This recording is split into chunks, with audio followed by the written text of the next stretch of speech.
La siguiente es una reflexión que estuve teniendo últimamente debido a ciertas lecturas sobre economía. Bueno, no últimamente, sino ya desde hace un tiempo. Digamos aproximadamente 2 años desde que empecé a estudiar un poco más a conciencia el aspecto económico, a raíz de los libros de Krugman, precisamente, de las versiones en inglés, de Microeconomics a Macroeconomics. La cuestión con ello, y algo que me di cuenta muy fácilmente, es que la cuestión económica, al menos como se entiende de una manera básica, consiste principalmente en algo muy obvio, o mejor dicho, algo muy fácil de entender, que es el concepto de límite e intercambio. ¿Ok? ¿Qué significa esto?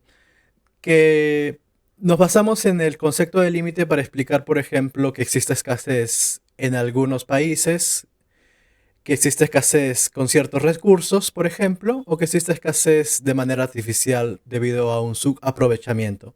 El concepto de límite en economía es muy interesante, de hecho, y se aplica de muchas maneras, pero en sí marca algo que es perentorio, o mejor dicho, algo incambiable en cualquier situación en la cual el hombre se encuentre. El ser humano se puede encontrar, ¿no? Que es precisamente que tiene recursos escasos. En pocas palabras, esta clase de recursos, las cosas que puede aplicar para cualquiera de sus necesidades, tienen, tienden hacia un límite cuando son utilizados o aprovechados. Este límite también es un concepto en física, no hablaré mucho al respecto, pero en economía tiene un tratamiento especial, por así decirlo, porque precisamente la ciencia económica va a tratar de, donde sea que encuentre un límite o lo defina adecuadamente, va a tratar de ejercer una función de intercambio. ¿Ok? Una función de intercambio o una función, mejor dicho, de alteración de cualidades, propiedades o incluso objetos que se encuentren suscritos a ese límite, precisamente. ¿Vale? La idea principal es que la economía funciona como un ente o una práctica, una tecnología que precisamente tiene la capacidad de, en ciertos límites, por ejemplo recursos, tomarlos, modificarlos y reordenarlos o reorganizarlos. ¿Vale? Entonces tenemos dos conceptos principales de los que quiero hablar hoy en día. Uno es el concepto de límite y el otro es el concepto de reorganización de cualquier cosa que se encuentre precisamente dentro de esos límites. ¿Ok? Vale, entonces lo que me di cuenta es que cuando se analiza la ciencia, la economía como una ciencia, esto es decir, lo que los investigadores han hecho al respecto, me he dado cuenta fácilmente de que sí respetan el concepto de límite, claro, lo tienen muy en cuenta, pero no consideran muchos aspectos del tema o del concepto sobre reorganización. Me explico mejor, ¿vale? Muchos tal vez sabrán, una de las definiciones de economía es precisamente el uso inteligente de recursos de parte del ser humano para satisfacer sus necesidades, considerando escenarios escasos. ¿Vale? Ahí tenemos los dos conceptos precisamente. Hay otras definiciones igualmente que utilizan otros conceptos, pero vamos a abocarnos a esta. Eh, Porque mi reflexión viene precisamente sobre la parte práctica de esto, no sobre lo que es la economía como una ciencia, lo que se ha investigado, sino lo que le falta investigar o lo que prefieren no investigar al respecto de la reorganización de objetos dentro de los límites, ¿vale? Entonces, entendamos esto. Tenemos un límite. Digamos, en un país, un límite puede ser los recursos productivos, la capacidad de sus personas, su propia geografía igualmente, que lo constituyen hasta un cierto grado, ¿no? Diversos países tienen diversos límites e igualmente tienen diversas configuraciones. Una cosa importante que me he dado cuenta al estudiar economía es que precisamente lo que se busca en sí no es lidiar con los límites como tal, sino más bien no con el concepto de límite, sino con el concepto de reorganización. Tomando ciertas cosas, las reorganizamos de cierta manera y producimos algo diferente siempre y cuando consideremos el límite, ¿vale? Por ejemplo, algo sencillo de entender, no a nivel tal vez de un país, sino tal vez de una empresa. Digamos que tienen un límite con respecto a capacidad productiva, ¿no? A nivel económico, esta práctica se requiere, perdón, a nivel económico esto requiere que precisamente si queramos alcanzar un nivel mucho mayor de productividad, ¿vale? Incrementar el límite, tengamos que precisamente reorganizar algo, ¿no? Modificar algo, alterar algo. Esa manera de reorganizar, de alterar, de modificar, incluso de implementar o añadir cosas o quitarlas igualmente, es el concepto de reorganización. Si en una empresa queremos aumentar el límite, por ejemplo, una empresa que produce papel, se me ocurre, ¿no? Hipotéticamente. Si queremos aumentar el límite, podemos añadir nueva maquinaria, nuevas personas. Y lo que nos dice la ciencia económica básicamente es que va a tener un efecto en las capacidades productivas o el límite de producción de la empresa hasta cierto grado, ¿no? Claro, se valoran más otras cosas aparte de meter gente o maquinaria a lo loco. Por ejemplo, también se valora la parte tecnológica o la parte de cómo hacer papel en todo caso, ¿no? Lo que dice la teoría económica es básicamente de que podemos cambiar los límites, ¿no? Hay ciertos límites, de hecho hay ciertos límites que pueden modificarse utilizando un método científico o aplicando nuestro razonamiento a ello para notar más o menos qué podemos reorganizar de ello, ¿vale? Eso sería una función económica, entendido en estos términos de conceptos de límite y de reorganización o reestructuración inclusive, ¿vale? Lo que se va a reestructurar es cualquier cosa, cualquier ente en sí, ¿no? Puede ser una persona, puede ser un procedimiento, puede ser una maquinaria, puede ser un objeto, puede ser un ente de cualquier calidad. Y es ahí donde me di cuenta de un límite, perdón, de una limitación dentro de la misma ciencia. Porque usualmente cuando consideramos el concepto de reorganización y consideramos los entes a los cuales podemos cambiar, consideramos cosas materiales. Por ejemplo, personas, consideramos máquinas. Y en última instancia, a nivel, digamos, ya no físico, consideramos procedimientos, ¿vale? Últimamente también hemos estado considerando algo emocional al respecto, ¿vale? También podemos ejercer una cierta práctica, una cierta praxis sobre el aspecto emocional de las personas, al parecer, para mejorar el límite, ¿no? En algunos casos, ¿vale? Ese es un concepto de límite como algo mejorable, tratable, ¿no? Si lo consideramos a un nivel empresarial. Vale, el tema es que hay ciertos límites que no se pueden mejorar de por sí, ¿ok? Tomemos la Tierra o el planeta Tierra en sí como este ejemplo y observaremos fácilmente de que, por ejemplo, tenemos un límite de recursos, un límite de agua, un límite de comida, por ejemplo, que a pesar de que lo aprovechamos, está ahí como algo fijo, ¿vale? Tenemos un subaprovechamiento de eso, pero sin embargo hay un límite, digamos, que no podemos medir como tal. Es muy extraño, eso sí, es muy extraño. No lo podemos medir, pero sabemos que existe porque naturalmente no hay recursos ilimitados en la Tierra, eso lo sabemos, ¿vale? Por lo tanto debe haber un límite en eso. No lo sabemos, pero ahí está. Nosotros subaprovechamos en el sentido de que subutilizamos esos recursos precisamente. Si los utilizáramos más o menos a una capacidad cercana a lo máximo, los acabaríamos acabando y serían prácticamente imposibles de renovar en ese tiempo, ¿no? En el que los hemos utilizado, ¿vale?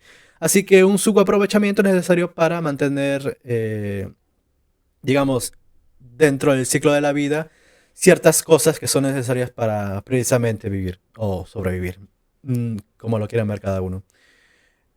El detalle con esto es que el concepto de reorganización como tal le falta muchos aspectos, ¿vale? Le falta considerar muchos entes dentro del campo científico. Por ejemplo, hemos hablado de las emociones que se han considerado últimamente, ¿no? Si cogemos de nuevo el tema empresarial, podemos apreciar fácilmente de que la escuela humanista, al menos dentro de lo que es la administración, ha logrado ciertos cambios con respecto a sensibilizar a las personas de que tratar bien a los trabajadores acarrea que haya una mejor producción y por lo tanto mayores ganancias, ¿no? Ese ha sido el gran descubrimiento del siglo anterior con respecto a la escuela humanista. Un gran descubrimiento en el sentido de que era obvio a nivel intelectual, pero en la práctica era mucho más difícil de darse o comprobarse como tal, ¿no? Ese ha sido un gran logro. Por ese lado solamente, ¿no? Porque la idea es muy obvia en sí, ¿no? Si tratas bien a alguien, tienes buenos rendimientos en algo, ¿no? O la persona hace mejor su trabajo en sí, ¿vale? Es un concepto obvio. Entonces, el detalle con esto, lo que me he dado cuenta es que consideramos ciertas cosas que son, claro, no son físicas, podríamos decirle que son abstractas hasta cierto punto, pero dentro de esas ciertas cosas abstractas que consideramos, porque las físicas me parece que las consideramos todas, absolutamente todas, dentro de la función económica, recordemos, la función económica me estoy refiriendo a la capacidad de reorganizarlo. Hay cosas que no consideramos dentro de la categoría de entes abstractos, ¿vale? Entes físicos, sí, los consideramos, puede decirse que prácticamente todos. Pero entes abstractos no. Y uno de esos entes de los que he estado reflexionando últimamente es precisamente el sufrimiento. Sufrimiento o cantidad de dolor puede decirse, que implica la realización de un trabajo, ¿no? Un obrero que trabaja, por ejemplo, su jornada laboral normalmente en una fábrica, siente cierto dolor o pesar en su sistema muscular debido a los trabajos que realiza, ¿vale? Pero eso lo consideramos solamente a nivel industrial, algo muy específico, ¿no? Incluso lo podemos considerar dentro de un conjunto de industrias o empresas de cualquier tipo de trabajo igualmente, pero no lo consideramos como algo dentro de los productos en sí cuando los consumimos. Solamente lo consideramos del lado del trabajador, ¿vale? Dentro de sus necesidades, su carga laboral, el esfuerzo que requiere hacer ciertas cosas, ¿vale? Eso lo tenemos bien considerados dentro de la economía. Lo que no consideramos, por otra parte, es la percepción que tiene el consumidor de ello, de los productos que precisamente consume, ¿no? Habitualmente. Y esto es algo que me llamó mucho la atención porque, considerando el concepto de límite, digamos que producir un producto, valga la redundancia, cualquiera que fuese, digamos incluso, por ejemplo, esta misma lacto que estoy utilizando para grabar, acarrea un esfuerzo. Si yo, por ejemplo, me dedicara a hacer una lacto, suponiendo que supiese el procedimiento, tuviera los materiales, etcétera, la maquinaria, etcétera, me agarraría un cierto trabajo, ¿no? Una cierta cantidad de tiempo, claro, dedicación, exactamente, pero igualmente el mismo actuar me acarraría un cierta, digamos, un cierto costo de dolor, ¿vale? Si alguien ha destornillado alguna vez una lacto por su cuenta, sabe lo que es un poco sufrir con eso, ¿no? Y hay así muchas cosas que, por ejemplo, acarrean ciertos productos, ¿no? Cada uno de ellos tiene una cierta cuota de dolor para una persona. Claro que una persona especializada, un conjunto de personas especializadas, lo que llamamos una empresa, lo puede hacer de una manera mejor, por lo tanto esa cuota de dolor es mucho menor, pero aún así existe. Entonces, lo que me he estado dando cuenta últimamente es que la ciencia económica no se mete mucho en esos temas de entes con respecto al tema del dolor o el sufrimiento que acarrea ciertas cosas, por ejemplo, ¿no? Hablamos de productos, hablamos de su costo, costo de transacción, costo de oportunidad, por ejemplo, términos muy utilizados, costo económico, costo de producción, etcétera, ¿no? Diversos costos, pero muy pocas veces, incluso últimamente se está hablando de un cierto costo emocional o un cierto costo medioambiental, ¿vale? Que es una última moda que ha salido. Pero lo que no se habla es precisamente el costo que representa en términos de dolor producir un cierto producto. Definamos dolor en este sentido para no irnos demasiado con la idea de sufrimiento como un punto en donde la tensión muscular sobrepasa su, digamos, su estado óptimo. Su estado óptimo se sobrepasa totalmente y por lo tanto empieza a desgastarse. Desgastarse en un sentido muy abrupto, puede ser. Muy abrupto, muy constante. Y eso continúa así hasta que, por ejemplo, termina la jornada laboral y se inicia de nuevo al siguiente día otra sesión, ¿no? Con la misma carga de trabajo, ¿vale? Entonces, digamos que sufrimiento, perdón, dolor es eso. Sufrimiento ya sería algo diferente, sería la acentuación de eso, pero quedémonos con esta idea por ahora, ¿ok?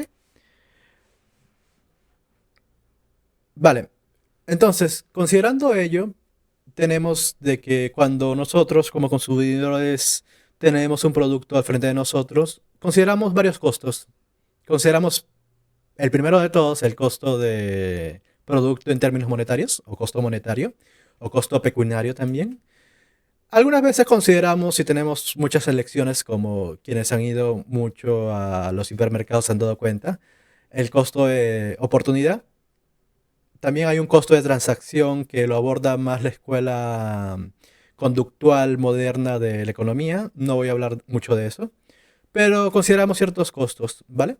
El único costo que no consideramos y que me parece muy importante es el costo del dolor, en términos de que todo ese dolor o sufrimiento inclusive que conlleva realizar un producto, o sea, aplicar a una persona con una cierta tecnología y unos ciertos materiales, insumos, etcétera, precisamente para poder ensamblar ese producto, armarlo, fabricarlo, producirlo, hornearlo, cocinarlo, cosecharlo, etcétera.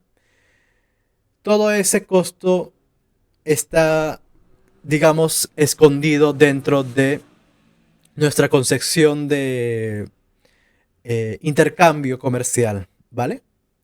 Consideramos muchos costos, pero nunca consideramos el costo o lo que le ha costado a alguien, en pocas palabras, producir ese producto, precisamente, no cualquiera que fuese, ¿vale?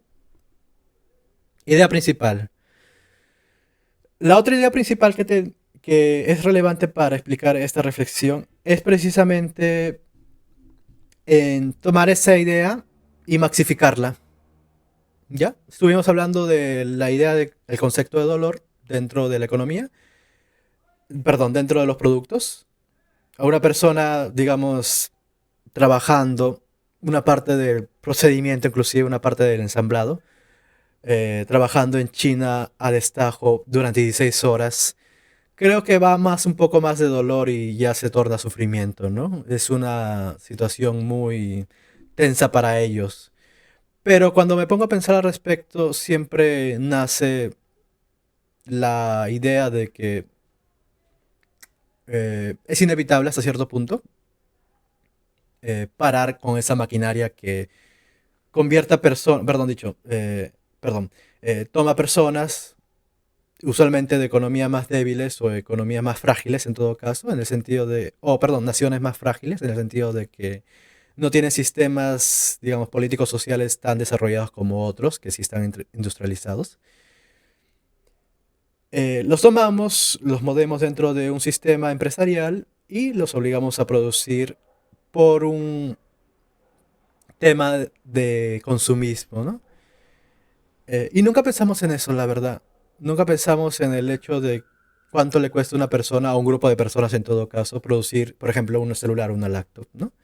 Ya no, digamos, el hecho mismo de conseguir los insumos, por ejemplo, considerando la laptop, el silicio, que es muy importante, de todas las jornadas de extracción de minería que conllevan eso, y todas las horas de ensamblaje que posteriormente se realizan con los insumos. Específicamente el silicio porque tiene una historia también de explotación muy fuerte. Vale, entonces, consideramos eso, no consideramos eso, perdón, en los productos como un costo de dolor y un costo de sufrimiento, siendo los más complejos, ¿no? Nosotros bien podríamos consumir hasta un cierto grado de cosas y podríamos un poco aliviantar ese costo de sufrimiento en las personas, ¿no? Pero debido a que nuestro consumo es muy alto, debido a esa tendencia que se llama consumismo, que básicamente se explica por comprar objetos y reemplazarlos en un periodo de tiempo, perdón, en un periodo mucho más corto, cada vez que se pueda. Claro, existen leyes contra eso, pero en la práctica las personas saben cómo se da precisamente, ¿vale? No voy a discutir mucho a ello, simplemente el hecho de que existe y es lo importante a resaltar en este punto, ¿vale? Entonces, las cosas tienen un costo de sufrimiento, costo de dolor, que yo diría que está muy alto, está demasiado alto, de hecho, por el tema del consumismo en sí, ¿ok? Eso me parece algo muy obvio en sí, una vez consideradas esas cosas pertinentemente. Vale.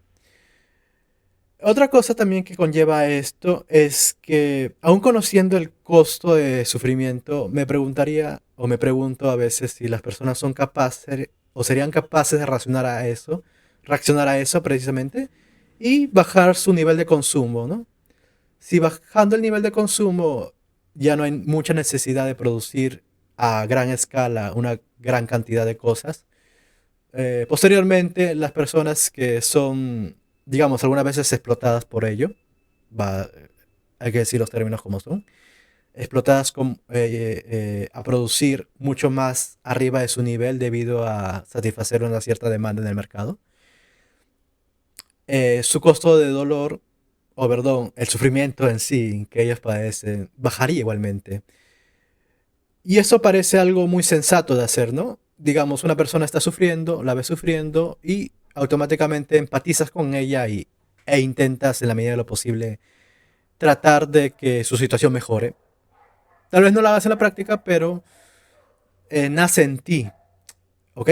El problema es que considerando lo complejo de la producción, por ejemplo, de lácteos o de productos de alta tecnología en sí, eh, no es como ver una persona, digamos, o sea, no hay un símil en sí para colocar toda esa cantidad de sufrimiento que conlleva cada uno de esos productos. Porque en realidad es demasiado y está muy distribuido entre demasiadas personas a nivel del mundo.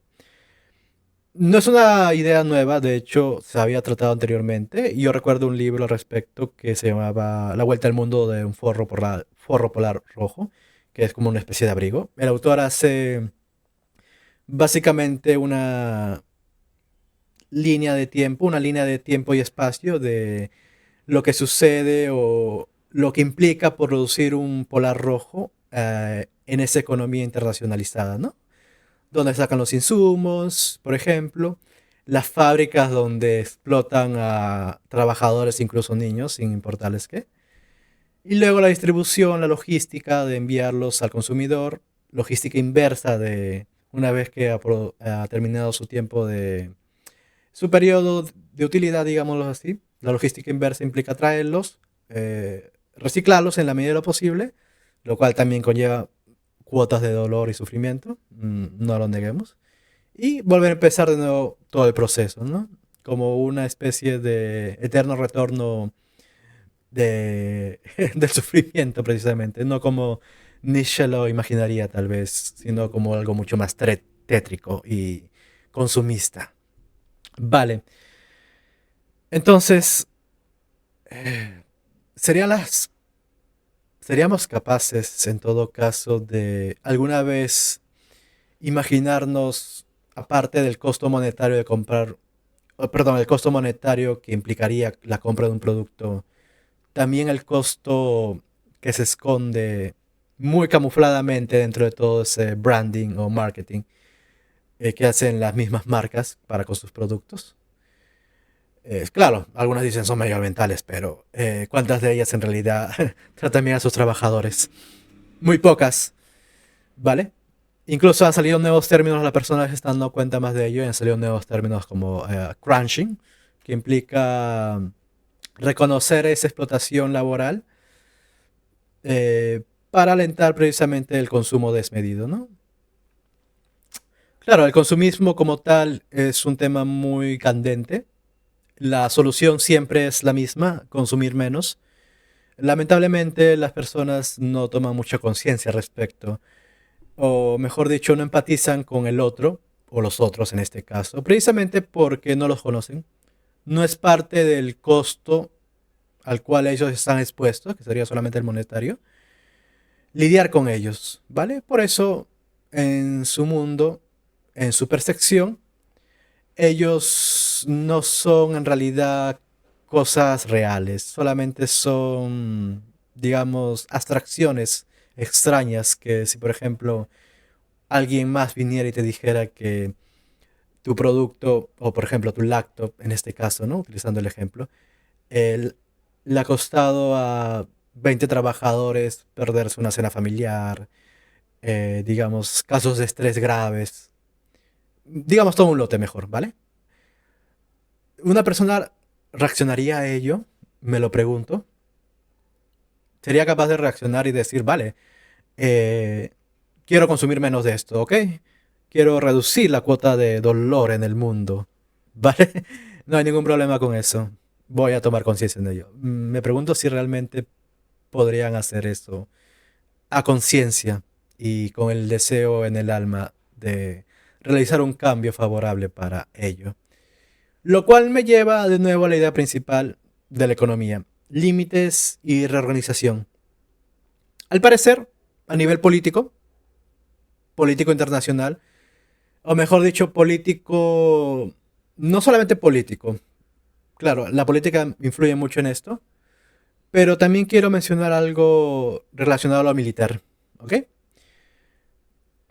La cosa es esta, ¿cómo haces que todo ese dolor, sufrimiento, ya digámoslo, que conllevaría producir, por ejemplo, 1000 actos en tu propia economía, la puedas trasladar a otra nación, a otra nación que tal vez no tenga las mejores personas para ello, pero puedes educarlas y meterlas en una empresa, explotarlas día y noche, no hay ningún problema con ello. La idea, bueno, el caso es este, ¿no? ¿Cómo harías tú, o una nación en sí, cómo hace una nación para pasar todo esa cuota de valor que implica la producción de ciertos productos hacia otra nación? Una nación más débil, naturalmente. Una nación más fuerte no se dejaría por ningún motivo hacer eso. Pongámoslo así. ¿Vale? Entonces las naciones más débiles son economizadas en este punto, ¿no? Eh, son atadas a la función económica como tal. Y la función económica lo que hace es precisamente de una nación, digamos como Estados Unidos, pongámosle un nombre hipotético, toda esa cuota de valor que requiere producir un producto la disminuye, pero no la disminuye porque, digamos, el límite lo disminuya, ¿vale? El límite se mantiene igual. Hay un cierto cuota de valor que tienes que cubrir para producir algo, y eso es innegable. Pero sin embargo, digamos, Estados Unidos baja esa cuota de dolor. La baja, ¿vale? Y la distribuye mediante la función económica a otra nación, una más débil, naturalmente. Una más fuerte no aceptaría de ninguna manera hacer esto. Y es aquí donde enlazo también con la idea, bueno, las muchas ideas que y los muchos hechos que ha propuesto este lingüista muy famoso, de hecho es el lingüista más importante del siglo XX.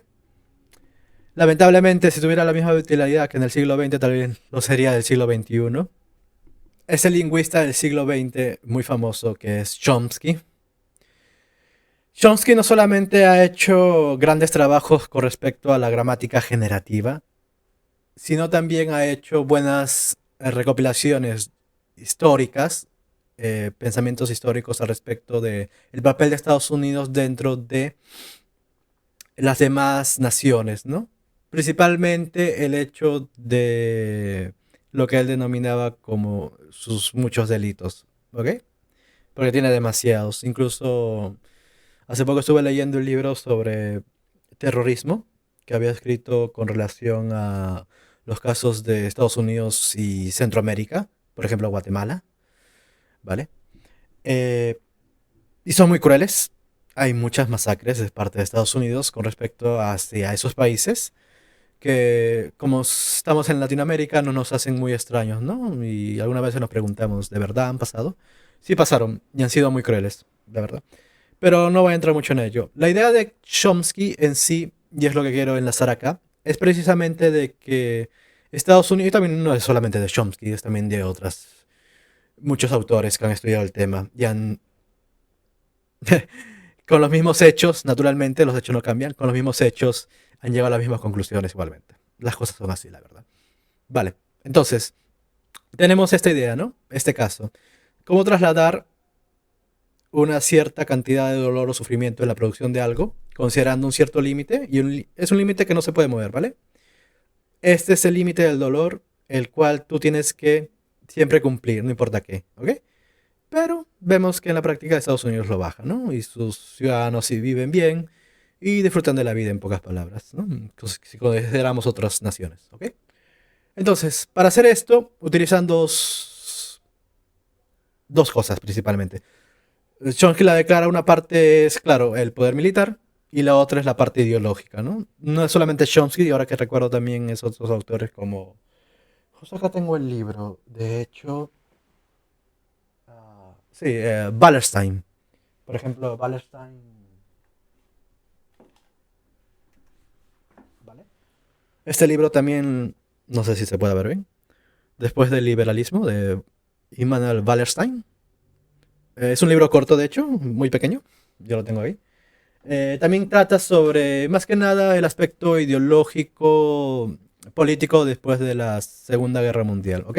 Y cómo Estados Unidos se alzó como potencia mundial en el sentido de su poderío militar y que ya no había muchos, digamos, contendientes al respecto, si se me entiende muy bien la idea con esa palabra, ¿ok? Entonces,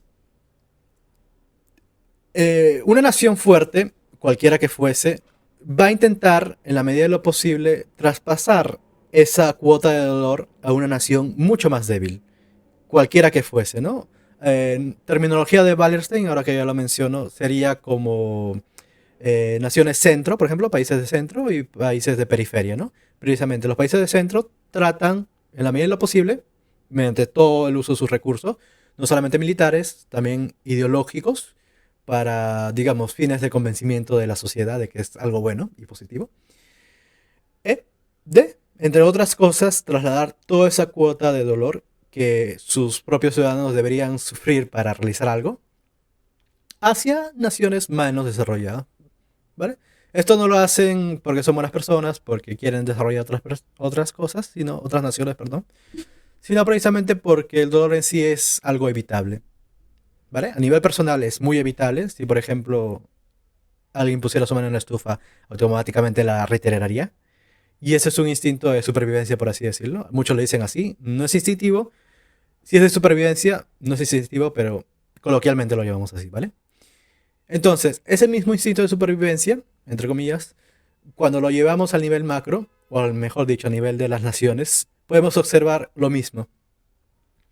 Ese quitar la mano de la estufa cuando está caliente es lo mismo que decir militarizar un país o influir en la política político-social de un país para poder, entre otras cosas, trasladar, en pocas palabras, esa cuota de dolor, ¿no? Que, digámoslo con otros términos, es una especie de esclavismo hasta cierto punto, ¿vale?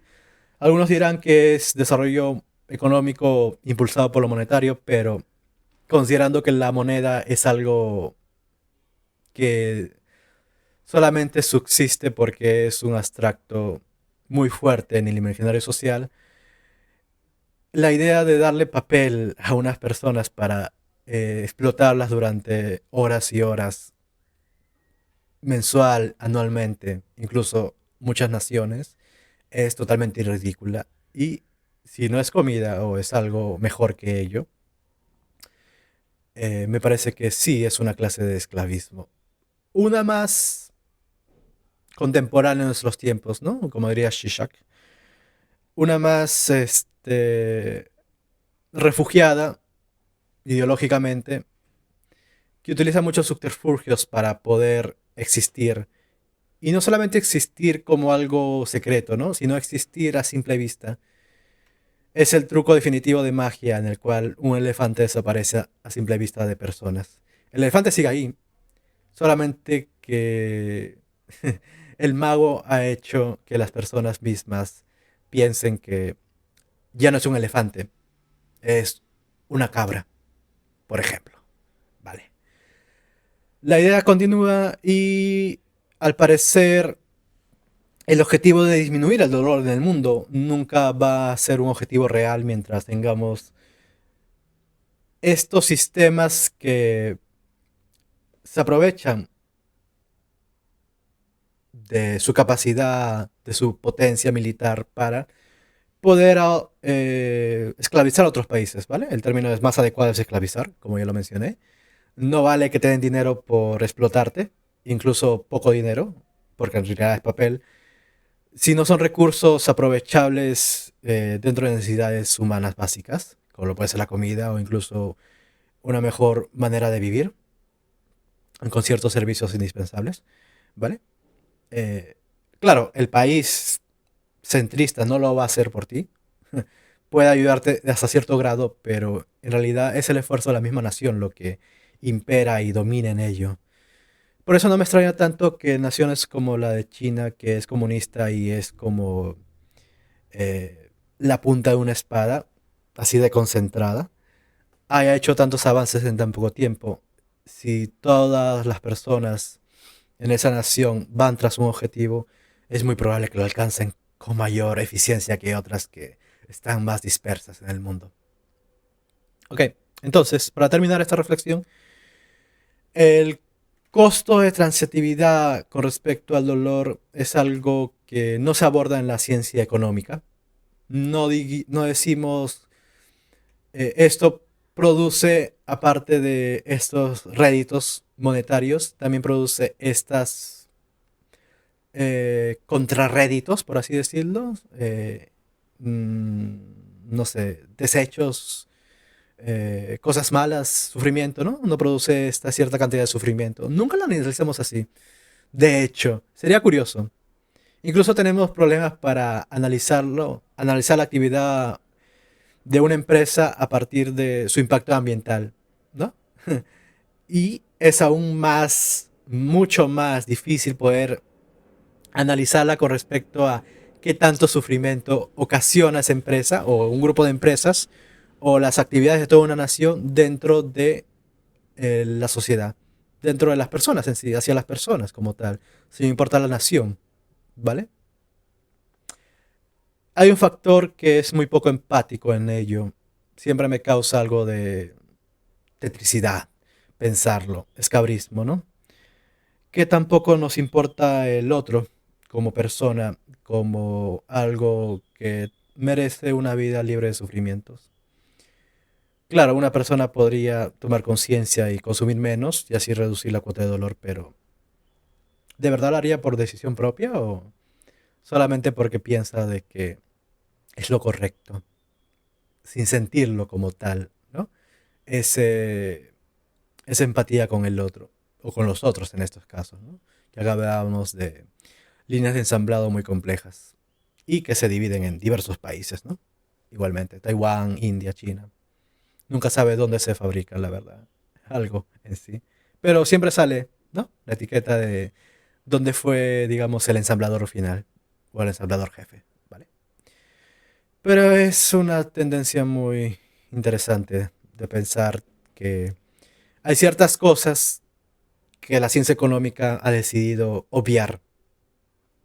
Claro, por una cuestión de, digamos, practicismo ideológico político, ya que si las pusiera sobre el tapete sería mucho más fácil para ellas aplicar la función económica y precisamente con ello hacerlas parte de las personas. Claro, podríamos incluir dentro de los estados financieros igualmente. Esta es tu cuota de dolor como empresa, vale, redúcela. Podríamos hacer eso. La ciencia económica no lo va a hacer porque precisamente no es tan científica como nos parece. Es simplemente algo que, bueno, esto no es una idea nueva, que la supuesta ciencia de cada época sea servil a los poderes que norman precisamente esa época, en ese espacio, y precisamente se ensamblan en base a ello. Esto también viene mucho de lado por un comentario epistemológico de los límites de la ciencia, precisamente.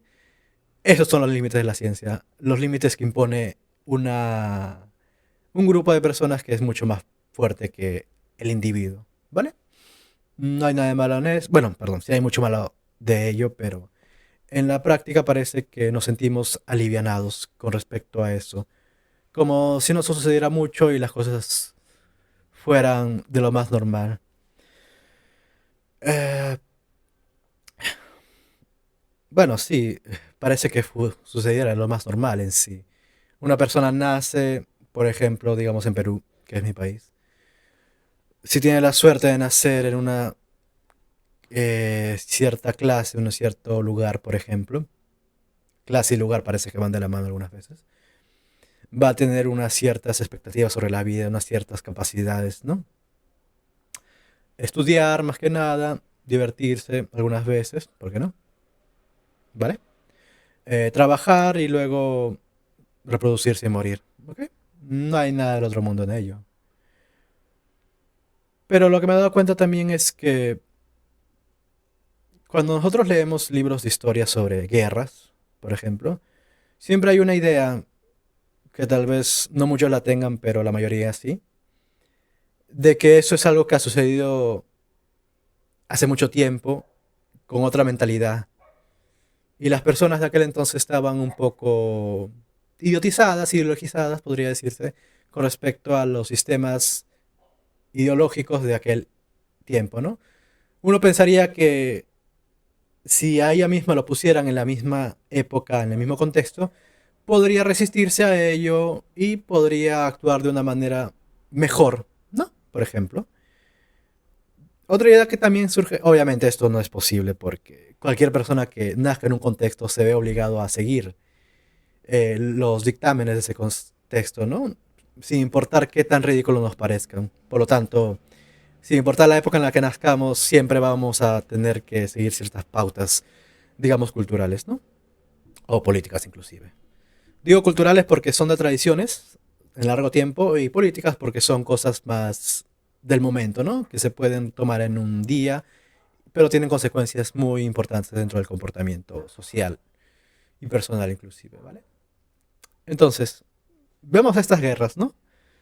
Las observamos, las analizamos, las estudiamos y pensamos, bueno, eso ya no sucede, ¿no? Porque al menos en nuestros países hay paz. Pero entonces vemos que en un cierto diario aparece mencionado de que hay una guerra en un cierto país, ¿no? En el 2000 era, si mal no recuerdo, una guerra con un país, me parece que era Afganistán, por X motivos. Y ahora es la guerra de Rusia, ¿no? Todos están pendientes de lo que hace Rusia. Y esas guerras que parece que están lejos y que nunca nos van a tocar, en realidad son parte de nosotros.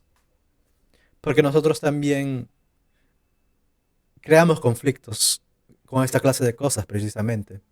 Creamos conflictos en otras personas. Tal vez no sea una guerra en el sentido de un conflicto directo con alguien más, pero es una guerra definitivamente indirecta. Porque tenemos la capacidad y la usamos, la sobreusamos de hecho, para poder aplicarle un cierto grado de sufrimiento a alguien para que en retorno nos devuelva un producto que deseamos. Y nosotros al final de cuentas solamente necesitamos dinero, o sea, papel, que es algo, puede ser cualquier cosa, pueden ser incluso hojas, para lidiar felizmente con ello. Estamos de acuerdo con ello, con dar dinero para solucionar, o perdón dicho, para adquirir esas cosas. No hay una carga emocional, no hay una carga empática, el otro no nos interesa, solamente nuestro consumo y el placer que podamos obtener de ello. Claro, ese placer, que hasta ahora no lo he mencionado, ese placer precisamente se incrementa solo cuando el sufrimiento de alguien más también se incrementa. No puedes obtener placer en esta economía al parecer sin el sufrimiento de alguien más. ¿Vale? Mm, Digámoslo, es parte de la economía, poder hacer un intercambio perfecto, reorganizar las cosas para que de esta manera exista un sistema donde podamos hacer sufrir a otras personas para conseguir un placer directamente proporcional a esa cantidad de sufrimiento, ¿no? Entonces, si lo pensamos así, la idea que nos viene a la mente es muy sencilla, ¿no?